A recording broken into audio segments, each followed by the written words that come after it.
मित्रो, कसं असतं बघा, गणपती बाप्पा ना म्हणजे आपल्या सगळ्यांचा जीव की प्राण असतो. नकळतपणे त्याला माझा बाप्पा, तुझा बाप्पा अशा हाक मारत असतो आणि सगळं काही शेअर करत असतो. म्हणजे अगदी तो आपला एकदम जिवलग मित्रही असतो.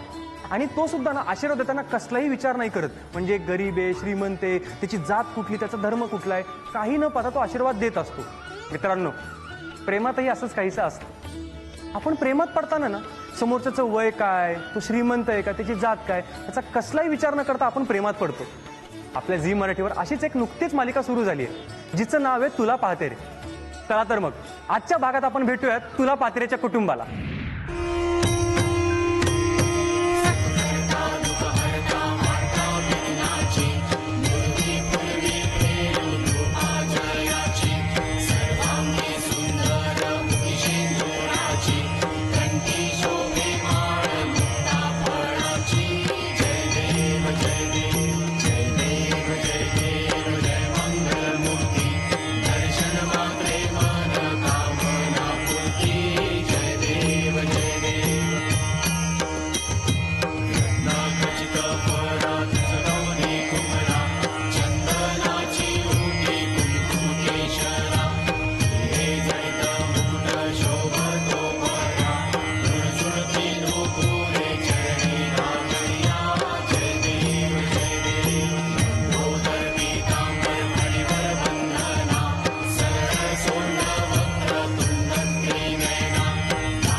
गणपती बाप्पा मोरया, मंगल मूर्ती मोरया.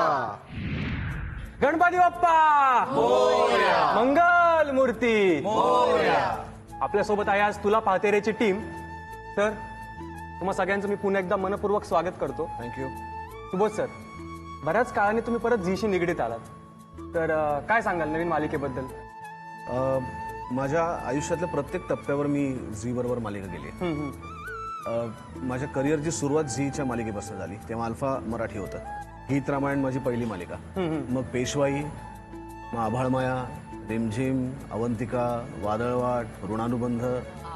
आतापर्यंत मी जवळपास 16 ते 17 मालिका झी बरोबर केल्यात. ही माझी 17वी मालिका. क्या बात आहे, क्या बात. आणि 101 हिट तुम्ही देत आलात आणि ही सुद्धा आता चांगल्या उच्चांकावर आहे. नो डाऊट सगळ्यांच्या पसंतीस पडतीये. गायत्री, तू काय सांगशील? पहिलीच सिरियल, तीही झी सोबत आणि दी सुबोध भावे. म्हणजे it is like a dream come true for me. मध्ये आता दादाने एक फोटो टाकला होता जो खूप व्हायरल झाला. साधारण मी 4थीत होते. 14 वर्षांपूर्वीची गोष्ट आहे. दादा माझ्या शाळेत आला होता कॉन्सर्टसाठी चीफ गेस्ट म्हणून. आणि तेव्हा मी त्याला म्हणलं होतं, त्याने मला बक्षीस वगैरे दिल्यानंतर, की मला एकदा तुझ्या बरोबर आणि तुझ्यासारखं उत्तम काम करायचंय. तर त्याच्या एवढं उत्तम कधीतरी आयुष्यात जमेल, पण त्याच्याबरोबर मला काम करायला मिळालं ही फारच मोठी गोष्ट आहे माझ्यासाठी. तू कधी गणपती बाप्पाकडे असं मागितलं होतं का? प्रार्थना केली होती का बाबा असं काहीतरी घडू दे? अर्थात अर्थात. क्या बात आहे, क्या बात. अभिज्ञा, ह्या मालिकेचा मी भाग होण्याचा मी प्रवास तुला थोडक्यात सांगते. हो नाही असं होत होतं आणि माझी खूप जास्त इच्छा होती एकतर सुबोध दादा बरोबर काम करायची आणि पुन्हा झी बरोबर एक नातं माझं होतंच आधी. आणि तो रोल एवढा गाजला होता किंवा एवढा लोकांना आवडला होता की मलाच कुठेतरी भीती होती की मी पुन्हा तशाच प्रकारचा किंवा त्याचा एक वेगळी शेड जर का लोकांसमोर आणली तर ती लोकांना आवडेल का नाही. पण आय एम व्हेरी हॅपी की एकतर सुबोधदादा बरोबर स्क्रीन शेअर करणं is a very big thing for me. कारण जसं हिच्याबरोबर झालं होतं तसं माझ्याबरोबर सुद्धा झालं होतं. आय डोंट थिंक सुबोधदादाला ते आठवते सुद्धा. एक वर्कशॉप केला होता मी ज्याच्यात सुबोधदादा वॉज गेस्ट आणि मी ऑस्ट्रॉक होते तेव्हा. एकतर कारण सुबोध दादा त्यात तो भावे आणि मी पण भावे. त्यामध्ये ओके अच्छा म्हणजे आडनाव बंधू की कधीतरी असं. बरं तेव्हा काही माझा या फील्डशी संबंध नव्हता कारण मी नाटकं करत नव्हते काहीच नव्हतं आणि तेव्हा माझ्या मनात इच्छाही नव्हती कारण मला वाटलंही नव्हतं मी कधी ह्याच्यावर काम करेन. पण I think it was God's wish आणि आय एम व्हेरी ग्रेटफुल की एवढ्या मोठ्या लोकांबरोबर मला काम करायला मिळतंय. नाही खरंच म्हणजे सुबोध सरांसोबत काम करायला मिळणं म्हणजे खूप मोठी गोष्ट आहे. आणि मी आज माझं भाग्य मानेन की माझा पहिलाच असा एक होस्टिंगचा शो आणि तुमच्यासोबत तो एक छोटासा भाग शेअर करतोय. आणि खरंच बाप्पाची कृपा असं म्हणेल मी. कारण का मी आत्ता खरंच इथं सांगतो त्यावेळेस बालगंधर्व आला होता यशवंतरावला तुमचा इंटरव्ह्यू होता त्यावेळेसचे आपले फोटो ॲज अ फॅन मी तुमच्यासोबत फोटो काढले होते. आणि आज एक बाप्पामुळे आपल्याला शेअर करायला मिळतोय. दादा काय सांगाल? माझी झी बरोबर तिसरी सिरियल आहे. कार्यदुरामध्ये आम्ही एकत्र होतो. आणि आता या सिरियल मध्ये काम करताना खूप मजा येते कारण सीन एकत्र करताना खूप मजा येते. अभिनय बरोबर गायत्री बरोबर ह्याच्याबरोबर त्यामुळे खूप मजा येते काम करायला. आणि बघूया आता सिरियल तर टॉपला आलेली आहे त्यामुळे मजा येते. त्याचा एक आनंद आणि सिरियल खूप चांगले माणसं खूप चांगले आहेत. काका काय माझी ही जी बरोबर दुसरीच मालिका आहे. याच्या आधी तुझं माझं ब्रेकअप केलं आणि आता ही करतोय. पण इथं आल्यानंतर सगळ्या लोकांकडनं जे काही सहकार्य मिळाले ना ते म्हणजे वाखाणण्याजोगंच आहे. म्हणजे मला कुठेही असं वाटलं नाही की मी नौखा आलोय गावाकडून आलोय असं कुठेही जाणू दिलं नाही कुणीच. आणि आपले निर्माते जे आहेत या मालिकेचे अपर्णा केतकर अतुल केतकर यांनी सुरुवातीलाच काय भूमिका आहे हे सांगितलं होतं. त्यानंतर अतुल केतकरांनी ती भूमिका अशी सगळी विस्तृत करून सांगितली. आणि नंतर तर दिग्दर्शक गिरीश मोहिते सर आणि आपला सहदिग्दर्शक सुद्धा आपण फक्त सरेंडर व्हायचं मग जे घडायचं ते घडत जातं. सुमित सुद्धा खूप चांगलं करून घेतो. त्यामुळं असं मुंबई बाहेरून आलेल्या माणसाच्या मनामध्ये एक आत्मविश्वास निर्माण करण्याचं काम झीनं नक्कीच केलं असं मी म्हणेन. खरंच आहे खरंच आहे. तुमचं बालपण सगळं पुण्यातलं आहे. एखादा किस्सा जे मुंबईत असताना किंवा त्या दरम्यानचा गणेश उत्सवातला? खूप आहेत. एकतर शाळा माझी घरापासून खूप जवळ होती. म्हणजे मधल्या सुट्टीत आम्ही घरी येऊन जेवून परत शाळेत जायचो. इतकी जवळ शाळा गरमागरमच अगदी अगदी अगदी 5-10 मिनिटं आम्हाला लागायची घरी यायला. इतकी जवळ शाळा होती. आणि गणेशोत्सव म्हणजे मी जिथे राहतो पुण्यात बुधवार पेठ तर तिकडेच जवळपास सगळी पुण्यातली प्रसिद्ध मंडळ सगळी माझ्या घराच्या जवळ आहे. दगडूशेठ असेल मंडईचा गणपती असेल कसबा गणपती असेल जोगेश्वरी असेल गुरुजी तालीम असेल केसरीवाडा असेल तुळशीबाग असेल हे सगळे माझ्या घराच्या जवळपास आहेत. त्यामुळे लहानपणापासून बाहेर गावातनं पुण्यात गणपती बघायला येणारी मंडळी ही सगळी माझ्या घराच्या आसपास इतकी गर्दी असते की आम्हाला गाडी काढता येत नाहीत किंवा नेता येत नाही. पण आम्ही शाळेतली सगळी मित्रमंडळी रात्र तेव्हा अर्थात गणपती किंवा 12चे नियम नव्हते आणि रात्रभर रोषणाई चालू असायची गाणी चालू असायची. त्यामुळे आम्ही रात्रभर सगळे शाळेतले मित्र मग आज एक एरिया मग डेक्कन आणि त्या भागातले गणपती मग कधी नानापेठ भवानी पेठेतले गणपती कधी इकडचे गणपती असा एक एरिया आम्ही ठरवायचो आणि रोज रात्री आम्ही गणपती बघायला जायचो. मग गणपतीत खूप स्टॉल्स असतात वेगवेगळी लोक वेगवेगळ्या गोष्टी बनवलेल्या असतात आणि ते रस्त्यावरती विकायला बसतात. मग त्यातल्या छोट्या छोट्या गोष्टी घेणं असेल किंवा रात्री कुठेतरी भेळचं दुकान दिसल्यानंतर भेळ खाऊन कट्ट्यावरती गप्पा टप्पा करत बसणं असेल. त्यामुळे गणपती आल्यानंतर तो एक असतो ना की आता आपल्याला आई बाबा ओरडणार नाहीत कारण 10 दिवस सगळं माफ आहे. 10 दिवस सगळं माफ आहे गणपतीमुळे आणि आपल्याला अगदी पॉकेट मनी सकट ते बाहेर निघून देते. आणि गणपती विसर्जनाची मिरवणूक तर आमच्या इथनंच म्हणजे परत लक्ष्मी रोड सगळ्या इथनं जाते आणि आम्ही रात्रभर तिथल्या एका म्हणजे एकदा मला आठवते की मी आईला सांगितलंच नव्हतं मी गणपती बघायला जातोय तर तिला असं वाटलं मी संध्याकाळी परत येईन. मी खूप लहान होतो तर 3री-4थीत वगैरे असे मी आणि मी आलोच नाही घरी. त्यामुळे आई बाबा माझे प्रचंड घाबरले होते. ते मला शोधायला बाहेर पडले पण एवढ्या गर्दीत मला शोधणार कुठे. तर आमच्या इथे बेलबाग चौकात त्या बेलबागाचे मंदिर आहे विष्णूचं आणि ते आमच्या घरच्या संबंधित आहेत. तर मग मी त्यांच्याकडे गेलो आणि त्यांना म्हटलं काका मला खूप झोप आले पण मला आता घरी नाही जायचं तुम्ही तुमच्याकडे थांबू का असं म्हणून मी त्यांच्याकडे जाऊन राहिलो. तर त्यांनी दुसऱ्या दिवशी मला घरी आणून सोडलं. मला एक असा खूप प्रश्न विचारावा वाटतोय वैयक्तिक मला की आमचं असं म्हणजे आमच्या लहानपणी घडलेलं आहे असं आम्ही केलेलं आहे. सोसायटीमध्ये कॉलनीमध्ये गणपती असायचे आणि ते 10 दिवस असे असायचं की गणपती आहे आनंद वेगळाच पण असा एक आनंद असायचा की कुठली तरी एक स्पेशल व्यक्ती आपल्यासोबत त्या 10 दिवसात असेल किंवा आपल्याला त्याला भेटता येईल किंवा आरतीच्या निमित्ताने त्यांच्या घरी जाता येईल. तर असं काय आहे का तुमचं? नाही माझं अफेअर सुरू झालं तेव्हा मी शाळेत होतो. माझी जस्ट 10वीची परीक्षा मी दिली होती आणि माझी बायको तेव्हा 8वीची परीक्षा तिने दिली. तर तेव्हा आधी जे आम्ही वेगवेगळ्या ठिकाणी जायचो फिरायला तर आमचा अफेअर सुरू झाल्यानंतर मग आमचा कट्टा तिच्या घरापाशी वाढला.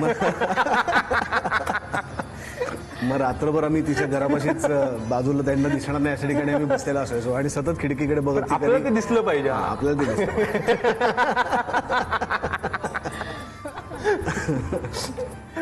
मग पुढे सांग आम्ही ऐकतो ऐकायचं नको काहीतरी. नाही आपलंच कुटुंब आहे आपलेच लोक आहेत सगळे. नाही आणि मग मंजिरी कधीतरी मुद्दामून विसर्जनाच्या दिवशी तर स्पेसिफिकली रात्री मिरवणुका निघायच्या आणि मग ती मुद्दामून बरोबर ठरलेल्या वेळ बाहेर यायची की मी मित्रांना कटवून आम्ही गर्दीत जाऊन एकमेकांच्या शेजारी उभं राहून थोडंसं. असं म्हटलं जातं की प्रेमात नजरानजर होते. आता तीच प्रेमाची नजर ह्या दोघांपैकी कोणाची तीक्ष्ण आहे ना ते आपण जरा बघूयात. तर खेळूयात सुई दोरा ओवणे. फार सोपा खेळ. सुई दोरा ओवणे. मी सुई धरायची आणि तिने नाही नाही नाही तुम्हीच सुई धरायची आणि तुम्हीच ती ओवायची आणि एका मिनिटाच्या आत जो सगळ्यात जास्त ओवेल तो जिंकला. प्रत्येकाने करायचं नाही नाही नाही तुम्हा दोघांनी. बाकीच्यांसोबत खेळ आहेच आपला पण आता तुम्ही दोघांनी. तुमच्या दोघांमध्ये कॉम्पिटिशन. कारण तिने आधीच सांगितलंय तिकडे जिंकायची नाही. एक स्टाईल बघा तुम्ही हसण्याची. Please note it. साधं प्रकरण नाही येते. तिला झीच्या सगळ्या लोकांनी त्यांच्या पुढच्या भूताच्या सिरियलसाठी तिचा आवाज डबिंग स्पेशल डबिंग आहे. स्पेशल इफेक्टसाठी तिचा वापर. चला तर मग त्याला सुरुवात हो, करूया. चला. गणपती बाप्पा मोरया. टाइम स्टार्ट्स नाव. आणि तिच्यामुळे दादाचा एक्सपिरियन्स. अरे एक्सपिरियन्स पत कमॉन कमॉन कमॉन. सबड नाही झालं. एकच क्या बात आहे क्या बात आहे.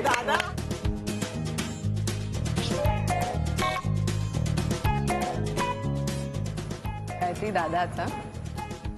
वा गायत्री जमलेलं आहे. क्या बात आहे क्या बात आहे.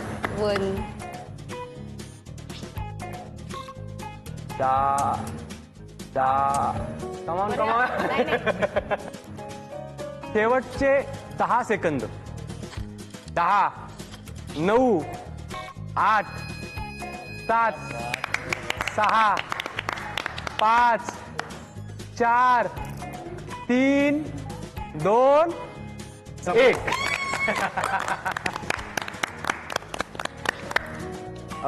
दोघांनीही 2-2 सुई ओवलेल्या आहेत. मग हे खरं आहे की प्रेमात कोणी जिंकत किंवा हारत नसतं आणि हे आज प्रूव्ह झालेलं आहे. तुम्हाला असं वाटत असेल ना की आपल्याला काय खेळ आहे की नाही काय खेळायचं की नाही. हे तुला खेळायचं नाहीये नाही. तुम्हाला हे जे सुई धागे आम्ही ओवलेत ना त्याच्यात तुम्हाला स्वेटर शिवायचा. किती वेळात? हा 1 मिनिटात. मंडळी भजनात एक वेगळीच ताकद असते जी आपल्याला आपली सगळे दुःख विसरून अध्यात्मात गुंग करते. चला तर मग आपल्या झी मराठीवरील आवडती मालिका म्हणजेच तुला पातेरीच्या कुटुंबासोबत आपण ऐकूयात एक भजन. सूर आणि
गणपती बाप्पा मोरया गजवदना तू सुख करता गजवदना तू दुःख हरता गजवदना मोरया मोरया मोरया मोरया गणपती बाप्पा मोरया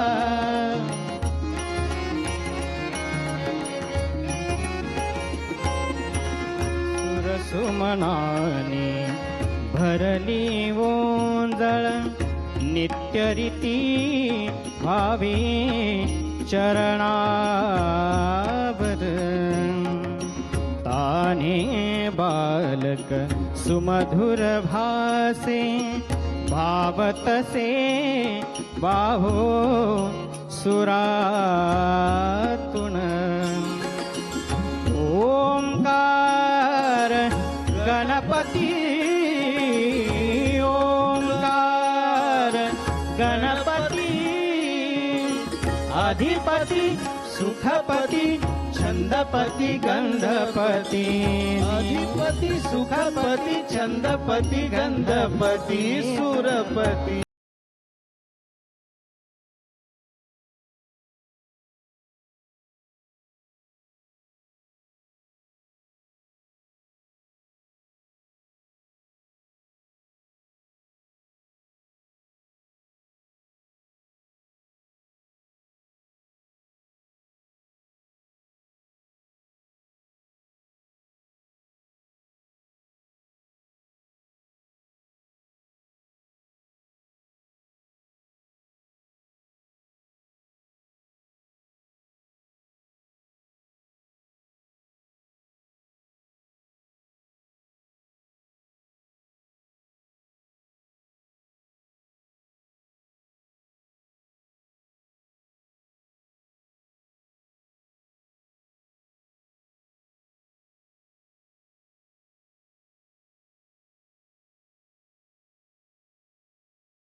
तू दुःख हरता गजवदना मोरया मोरया मोरया मोरया गणपती बाप्पा मोरया सूर निरागस हो